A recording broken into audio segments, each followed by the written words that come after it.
beginning of 2016, we were approached by Nexus Studio and DMC Films to assist them on the production of Robot and Scarecrow.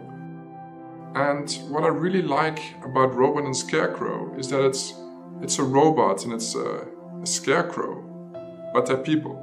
You don't actually see them as a creature. They are just like all of us.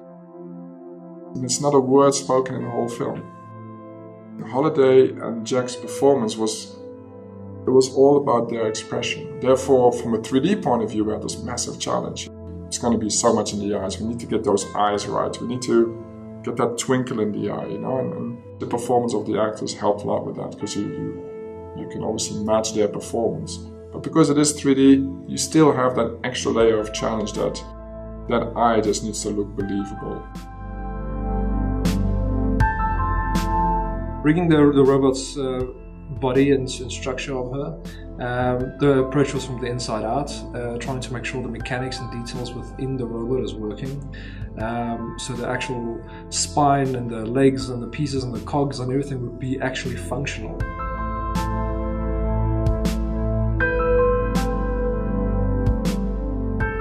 With the Scarecrow rig, we had a more organic approach.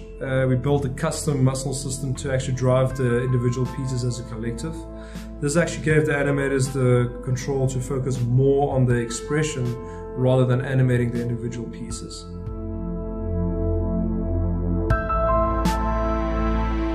Kibwe's vision was to film the actors, and we take that performance and we replace the face and the body of the robot with a CG component. Now, that is not something generally that is the way you would approach certain shots. For the majority of the shots, we're actually matching performance, which was great from an editing point of view, because you had performances to edit to. It was in a way great to get the emotion in the film from the word go, and it gave, obviously from an animation point of view, a great reference plate. But it was also quite a big challenge from a compositing and rendering lighting point of view to some extent.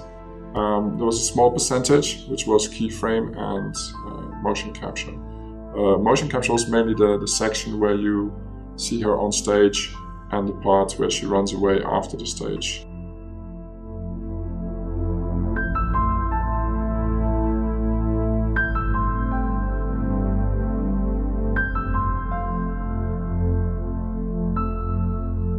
Regarding facial match moving, we actually had a 3D scan of the performer, and it definitely assisted us a lot in getting the best results we could get.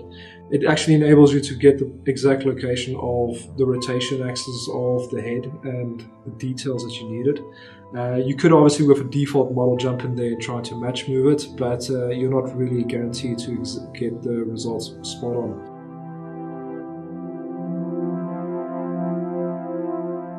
We had to write a fair amount of scripts to keep the pipeline flowing. We've already got quite a robust pipeline, but for this project, because it was kind of a mini feature film, we had to really address this in a less commercial and more feature kind of way. Chocolate Tribe being in South Africa and obviously the production team being in the UK, one of our biggest challenges was really to make sure that we keep in constant communication. And it worked out really well. We got a high-speed connection here, so uploading data and tests, and every week we had our production meeting with the guys overseas. And I think that continuous, seamless communication really made sure that the production really delivered what Kibwe had in mind. It was great working with Kibwe. He's a very relaxed character. He's trusting. He's got a very natural feel for film. He's very open to ideas. He knows that the process is a natural process, so therefore certain shots and certain situations call for different solutions. But he, at the end, always keeps in mind what his story is, which is fantastic.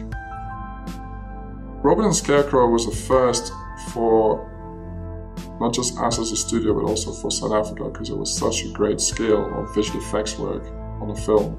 We handled pretty much 90% of all the visual effects, if not more. It was over 125 shots, and I am not aware of any project that has been on that scale in South Africa. So we're very proud of it.